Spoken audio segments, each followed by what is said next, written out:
প্রশ্ন করেছেন, আমি জামাত শিবির কর্মীদের সাথে কাজ করেছি, তাদেরকে আমি তাওহীদের পরিপূর্ণ দাওয়াত দিয়েছি। তাওহীদের বালাগের প্রতিক্রিয়ায় তারা বলেছেন হিজবুত তাওহীদের 5 দফা কর্মসূচির মাধ্যমে ইসলাম প্রতিষ্ঠা হবে না, এটা ওনারা বলেছেন। আচ্ছা, তখন তাদেরকে আমি জিজ্ঞাসা করলাম তাহলে কোন প্রক্রিয়ায় হবে? তখন তারা জবাবে বলেছেন জনগণের ম্যান্ডেট নিয়ে ক্ষমতায় যেতে হবে। ঠিক আছে, জনগণের ম্যান্ডেট নেন। তো জনগণের ম্যান্ডেট নেওয়ার প্রক্রিয়া কি নির্বাচন প্রক্রিয়া?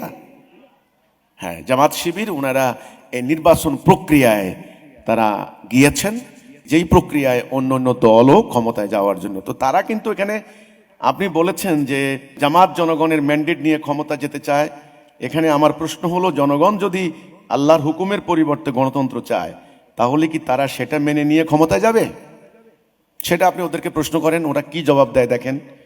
এরপরে আপনি আরো প্রশ্ন করেছেন, জামাত শিবির আভ্যন্তরীণ একটি বিষয় আমি জানতে পেরেছি, তা হলো তারা জনগণের ম্যান্ডেট নিয়ে রাষ্ট্র ক্ষমতায় যেতে পারলে সংবিধান হিসেবে একদিকে আল্লাহর কোরআন দিয়ে আইন আদালত বিচার ফায়সালা করবে, অপরদিকে গণতন্ত্র দিয়ে আইন আদালত বিচার ফায়সালা করবে। আচ্ছা, অর্থাৎ একদিকে কোরআনের শাসন চালাবে, আবার মানুষের তৈরি বিধানও চালাবে, এরকম। অর্থাৎ বিচার ব্যবস্থা জনগণের ইচ্ছার উপর ছেড়ে দিবে, কিন্তু সংবিধান থাকবে দুইটা। এই ব্যাপারে মাননীয় ইমামের বক্তব্য কি? আচ্ছা দেখেন ভাই, এটা নিয়ে আমি কি বক্তব্য দেব? আপনি যে আমারে প্রশ্ন করলেন, এই প্রশ্নটা করতে পারেন কোনো জামাত ইসলামের আমির যিনি আছেন বা শিবিরের কেন্দ্রীয় নেতা যারা আছে তাদেরকে প্রশ্ন করতে পারেন। আমাকে আপনি এইসব প্রশ্ন করে আসলে কোনো ওদের আভ্যন্তরীণ বিষয় কি, ওদের মনের ভিতরে কি, ওদের আত্মার ভিতরে কি আমি জানি নাকি? জামাত শিবির হোক, চরমনাই হোক, খেলাফত হোক, কত কিছু সংগঠনে তো আছে।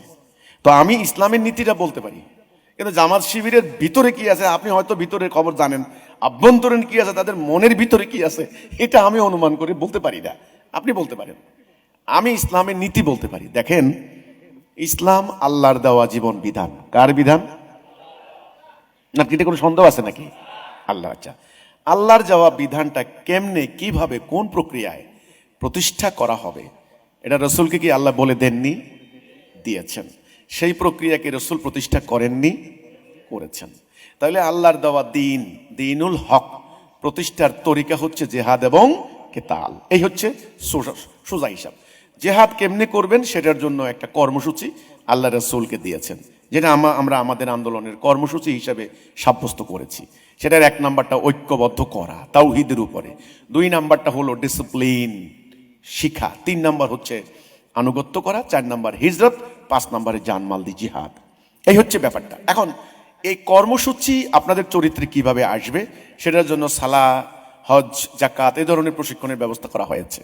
এই কর্মসূচি দিয়ে নবী করিম সাল্লাল্লাহু আলাইহি সাল্লাম এই ওনার নবুয়তি জীবনে জাজিরাতুল আরবে তিনি দিন প্রতিষ্ঠা করলেন। বাস, একটা ফলাফল হলো, একটা রেজাল্ট হলো, আল্লাহর সাহায্য আসলো। এখন দিন প্রতিষ্ঠা করবেন আল্লাহর, প্রক্রিয়া নিবেন ইহুদি খ্রিস্টানের, এটা হতে পারে নাকি? আল্লাহর সাহায্য কি আসবে? আল্লাহর সাহায্য কি আসবে? আসবে না। সেটা আমি মনে করি, আমার বক্তব্য। এখন দেখেন, এটা হয়তো জামাত শিবিরের কর্মীদের মনোভূত নাও হতে পারে, খেলাফতের কর্মীদের মনোভূত নাও হতে পারে, না হোক, কিন্তু আমি ইসলামের কথা বলতে চাই। আচ্ছা, সেটা হচ্ছে আপনি যদি আল্লাহর দেওয়া তরিকা বাদ দিয়ে তাদের দেওয়া তরিকা অনুসরণ করেন, আমি মনে করি কোনোদিন ইসলাম প্রতিষ্ঠা হবে না। কারণ আপনি যখন নির্বাচন ব্যবস্থায় যাবেন তখন অবিসম্ভাবী রূপে আপনাকে নির্বাচন প্রক্রিয়ার অনেকগুলি শর্ত আপনাকে পূরণ করতে হয়, অনেকগুলি কন্ডিশন শপথনামায় লিখতে হয়, এটা আপনারা জানেন, অনেকগুলি ডিক্লারেশন দিতে হয়, নাহলে আপনি মিথ্যাবাদী হবেন। তা আপনি ইসলাম প্রতিষ্ঠার কোনো গৈবলসীয় নীতি নাই, ইসলাম প্রতিষ্ঠার কোনো ধূম্রজাল নাই, ইসলাম প্রতিষ্ঠার ক্ষেত্রে কোনো ধরনের কোনো সটতা, প্রতারণা, ধাপ্পাবাজের কোনো সিস্টেম নাই। আল্লাহ হক, তার দেওয়া সিস্টেম সিরাতুল মুস্তাকিম, সহজ সরল।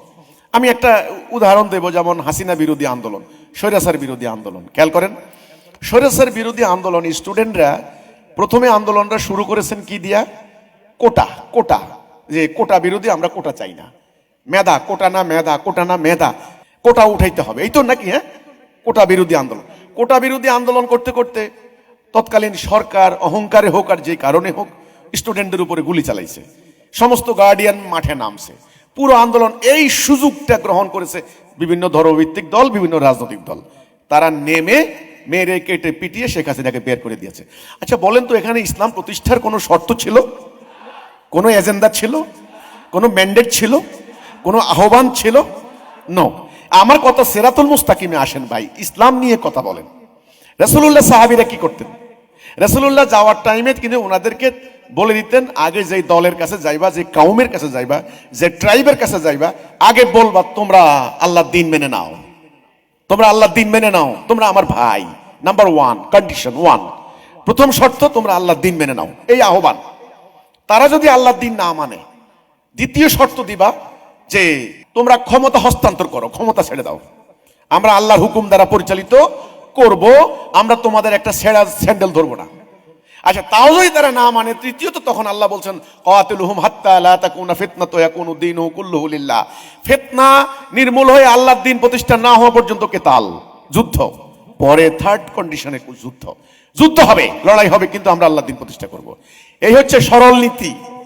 আচ্ছা এখন ওনারা আমাদের ধর্মীয় সংগঠনগুলি যদি শেখ হাসিনাকে বলতো যে আপনি 15 বছর স্বৈরাচারী শাসন করেছেন, আমরা আর সহ্য করব না, আপনি 1 নাম্বার শর্ত আওয়ামী লীগের উদ্দেশ্যে বলতে চাই, আপনারা আল্লাহর দ্বীন মেনে নিন, আল্লাহর দ্বীন মেনে নিন, আপনারা আমাদের ভাই, আমরা আপনাদেরকে পিটিয়ে ইন্ডিয়া পাঠাবো না, গায়ের চামড়ার ছাল তুলবো না, ন্যাংটা করে ঝুলাবো না, জুতা দিয়া পিটাবো না, আপনারা আমাদের ভাই, শর্ত আল্লাহর দ্বীন মেনে নিন।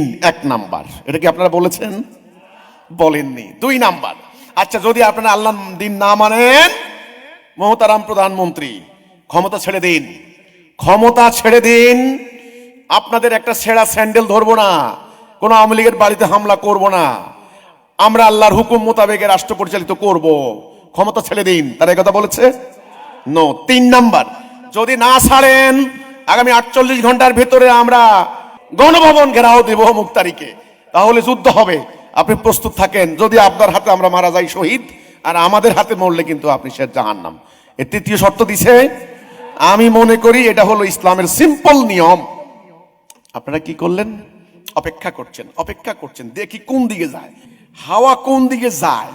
এইবার অ্যান্টি ডিসক্রিমিনেশন মুভমেন্ট মানে বৈষম্য বিরোধী ছাত্র আন্দোলনের ব্যানারে বিভিন্ন কলেজ, বিশ্ববিদ্যালয়, প্রাইভেট ইউনিভার্সিটি, বিভিন্ন গার্ডিয়ানরা, স্টুডেন্টরা তারা যখন দলে বলে নামলো, তখন দেখলেন যাক মোটামুটি সুবিধা পাওয়া গেছে, এবার হাসিনা টিকতে পারবে না, খুব হিসাব কিতাব কইরা, যোগ বিয়োগ কইরা, ক্যালকুলেটর লয়ে দেয়, এই সুযোগে ঢুকা পড়ছে আন্দোলনের ভিতরে, ঢুকা পইরা এইবার শুরু করছেন দাবি, এবার আমরা করছি, আমরা করছি। এটা কি ইসলাম প্রতিষ্ঠার তরিকা হইলো? আমার প্রশ্ন হচ্ছে এটা তরিকা কিনা? রাসূলুল্লাহ সিম্পলি আগে তাওহীদের দিকে দাও দিতে, তোমরা বলো লা ইলাহা ইল্লাল্লাহ। তো আপনি যে প্রশ্ন করলেন ভাই, আমার কথা হলো ইসলাম সরল, ইসলাম সহজ, ইসলাম প্রকাশ্য দিনের আলোর মতো। ইসলাম নিয়ে কোনো মানে গুপলেট চলে না, ইসলাম নিয়ে কোনো কি বলে এটাকে ধাপ্পাবাজি চলে না আসলে। হ্যাঁ, আপনি সিম্পলি কথা বলবেন, স্ট্রেট ফরওয়ার্ড কথা বলবেন, বাস সবাই জানবে আপনার কথা কি, আপনার বক্তব্য কি। আপনারা এখন করেন কি, যখন বৈদেশিক দূতাবাসের কোনো লোক আসে, চাইনিজ অ্যাম্বাসেডর, ব্রিটিশ অ্যাম্বাসেডর বা অথবা জাতিসংঘের প্রতিনিধি দল, এরকম যদি কেউ আসে, আপনারা এদের সামনে ঢাকায় বসে বৈঠক করেন কি, বলেন এখানে আমরা গণতন্ত্র কায়েম করব। কি কায়েম করব? গণতন্ত্র, ডেমোক্রেসি স্টাবলিশ করব আমরা, বাস এ গেল।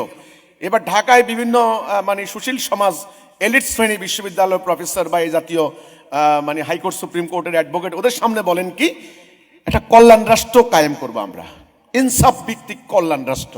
আরে ভাই, ইনসাফ ভিত্তিক কল্যাণ রাষ্ট্র এটা কি? এটা আবার কোনটা? এদের সামনে কথা বলে। এবার যখন জনগণ, গ্রামের জনগণ, সাধারণ ধর্মপ্রাণ মানুষ, ওই যে নামাজ পড়তে যায়, হজ করে, আলেম ওলামাদেরকে খাওয়ায়, এরা আপনার প্রাণ দিয়ে কোরআনকে ভালোবাসে, আল্লাহর কিতাবকে ভালোবাসে। বললাম না, কোরআনটা কোনো কারণে কারো হাত থেকে পড়ে গেলে সাথে সাথে সেজদা দিয়া ক্ষমা চায়, 2.5 কেজি চাল দিয়া উপরে নিয়ে রেখে দেয়, কাপ্পারা দেয়। এই সাধারণ ধর্মপ্রাণ মানুষ তাদের সামনে যাইয়া বলে কি, আল কোরআনের আলো ঘরে ঘরে আলো, আমরা যদি ক্ষমতা যাইতে পারি কোরআনের শাসন প্রতিষ্ঠা করব। এত কথা বলেন কেন? গ্রামে যাইয়া বলেন কোরআনের শাসন, শহরের মধ্যে সুশীল সমাজের কাছে বলেন ইনসাফ ভিত্তিক কল্যাণ রাষ্ট্র, এবার আন্তর্জাতিক সম্প্রদায়ের সামনে বলেন গণতন্ত্র।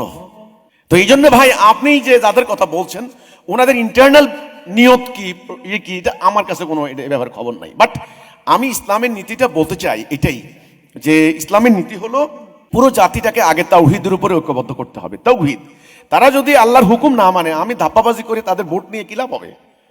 তাদের ভোট নিয়ে গেলাম, আর এখন ভোটের রাজনীতি, ইলেকশন ইঞ্জিনিয়ারিং কি ভয়ঙ্কর জিনিস। আমি তো বলি ইলেকশনটা হয়ে গেছে এখন এই মাসেল ম্যান, মানিড ম্যান, এদের একটা গেম, ইলেকশন গেম। আপনি জানেন আমেরিকাতে ইলেকশন গেম হয়, ইংল্যান্ডে গেম হয়, এগুলো গেম। গণতন্ত্রের নামে একটা ধাপ্পাবাজি। আপনি বুঝেন না কেন?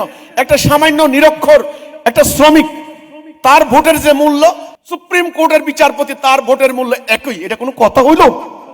এটা কোনো কথা হলো? এই যে মাথা গোনার গণতন্ত্র, মাথা গোনার গণতন্ত্র, টাকা দিয়ে ম্যানিপুলেট করা হয়, মিডিয়াকে কন্ট্রোল করা হয়, ভয়ের সংস্কৃতি, ভয় কায়েম করে দিয়ে, ভয় ভয়, যদি এই দল ক্ষমতা আসে এই হবে, যদি ওই দলটা যায় এই হবে। এইভাবে টাকা দিয়ে ম্যানিপুলেট করে, ধাপ্পাবাজি করে, ওরা যা করে আমি ইসলামের জন্য তাই করব, এটা তো আল্লাহ দেওয়া বিধান হতে পারে না। তো এই প্রক্রিয়া, এই তরিকা, এই সিস্টেম, আমি মনে করি ইসলাম প্রতিষ্ঠার প্রক্রিয়া, সিস্টেম, তরিকা নয়। আবার বলছি, আল্লাহ দিন দিলেন, আল্লাহ দিন প্রতিষ্ঠার প্রক্রিয়াও দিয়েছেন রাসূলকে। রাসূল সেটা প্রতিষ্ঠা করে দেখাই দিয়েছেন কোন প্রক্রিয়ায়। অন্য কোন প্রক্রিয়া উদ্ভাবন করলে হবে না, ব্যর্থতায় পর্যবসিত হবে, বাস শেষ। তো যিনি প্রশ্ন করেছেন, ভাই এ ধরনের একাডেমিক প্রশ্নের উত্তর দিতে গেলে প্রচুর সময় লাগে। আপনাকে ধন্যবাদ। আপনারা বিভিন্ন ধর্মীয় সংগঠন যারা আছেন তাদের সাথে কথা বলেন, বলেন যে আপনারা আগে তাওহীদের উপর ঐক্যবদ্ধ হন। যদি হন তাহলে তাদের নিয়ত ভালো।